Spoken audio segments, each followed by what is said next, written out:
that the universe is God, you'll be able to experience the divinity. భావం తత్ భవతి. నీ భావమును పురస్కరించుకుని నీ యొక్క దర్శనం కూడాను ఆ స్వరూపాన్ని ధరిస్తుండాలి.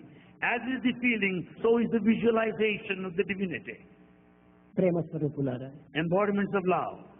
సర్వత్రా నిండినది దైవమే. God is all pervasive. ఇందు కలడందు లేదని సందేహం వలదు.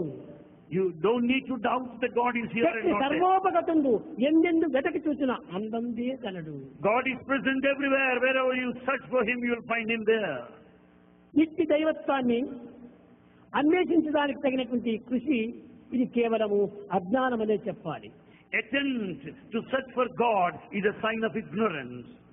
అయితే నీ ప్రకృతి దృష్టిని మార్పు చేసుకుని పరమాత్మ దృష్టిని హృదయంలో ఉంచుకో. However, you have to change your temperament and attitude, keeping God in view. పరమాత్మ భావం చేతనే ప్రకృతిని నీవు దర్శించు. With godly feeling, experience the world. అప్పుడే సర్వము విష్ణుమయం జగత్ అనే రూపొందుతుంది. Then you will understand that God pervades everywhere. కనుక దైవత్వము ఏదో ఒక ఆకారమని భావించుకోకూడదు. Never consider God has got a specific form. సర్వ ప్రాణుల యందు, సర్వ జీవుల యందు, సర్వ ఆకారం యందు ఉన్నటువంటి ఆత్మతత్వమే దైవత్వము.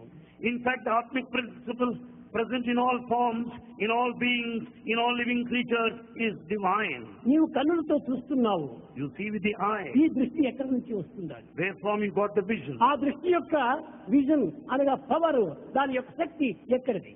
Where from you got this power of vision? ఇదంతా కూడా దైవం యొక్క శక్తియే. It's all the divine power. చూసినది, విన్నది, కన్నది, అనుభవించినది, ఆనందించినది, అందించినది, అనుభవించినది అంతా కూడా దైవత్వమే. In fact, what all that is seen, heard, experienced, enjoyed and shared is nothing but divinity. దైవం ఒక్క ఆకారం నందు మాత్రమే కాదు. You cannot limit God to a form. సర్వ ఆకారం యొక్క అంతర్భూతమైనటువంటి వాడే భగవంతుడు, ఆత్మస్వరూపుడు. In fact, God is the inner form of all of the forms around. అతనికి నీకు తోచినటువంటి ఒక పేరు పెట్టుకుంటున్నావు.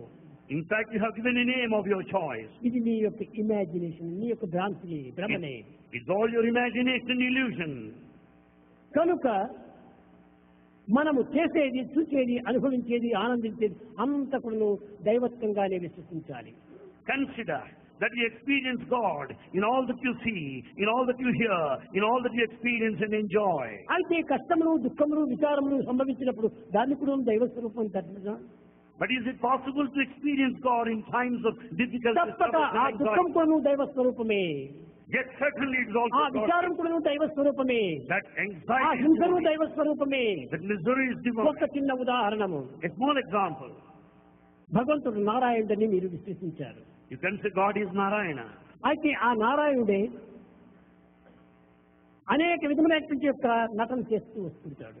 Narayana, God acts in varied ways. హిరణ్యకశిపుని హింసించాడు, తన కుమారుడైన ప్రహ్లాదుని రక్షించాడు. And in fact, you killed Hiranyakashipu while Prahlada was protected. ప్రహ్లాదుడు నారాయణ నారాయణ నారాయణ అని నామచింతన చేతనే జీవిస్తున్నాడు కనుకనే అతనికి దేవుడయ్యాడు.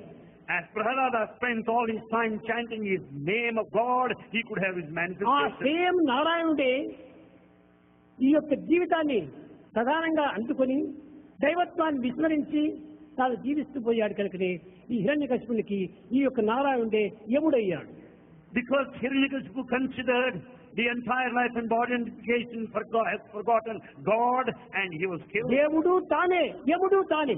He is God and he is at the same time destroyer. కనుక ఈ రెండు కూడాను దైవ స్వరూపములే కదా. Both are the same forms of the divine. కనుక చెడ్డలో కూడాను మంచి ఉంటున్నది.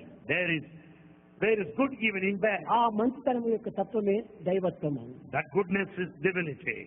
ఉపనిషత్తులు చెప్తూ వచ్చాయి. Upanishads declare, ఈశ్వర సర్వభూతానాం ఈశావాసం జగత్యం అనగా ప్రతి ప్రాణి యందు కూడాను, ప్రతి జీవి యందు కూడాను, ప్రతి మానవుని యందు కూడాను ఉన్నటువంటి యొక్క దైవత్వమే నిజమైనటువంటి వేదాంతము అని బోధించింది. in fact, Upanishads teach that the The primordial principle of Vedanta is to realize the divinity in every living creature, in every living being, in every being and విశ్వమునకు human being. బ్రహ్మత్వమునకు ఉన్నటువంటి సంబంధ బాంధవ్యాన్ని ఒక్క సూక్ష్మమైనటువంటి మాటలో ఉంటుండాలి. In fact, it is explained in a subtle form, the existence of ఇతని విష్ణువు, ఇతని ఆత్మ, ఈశ్వరుడు, ఇతని బ్రహ్మ, ఈ పేర్లకు మాత్రం మనం సంబంధం పెట్టుకోకూడదు. Don't be carried away by the nomenclatures of verbosity, calling it as Atma or individual. అన్నింటి యందు భగవాన్, భగవంతుడే ఉన్నాడు. Bhagavan, God is present in all. Bhagavan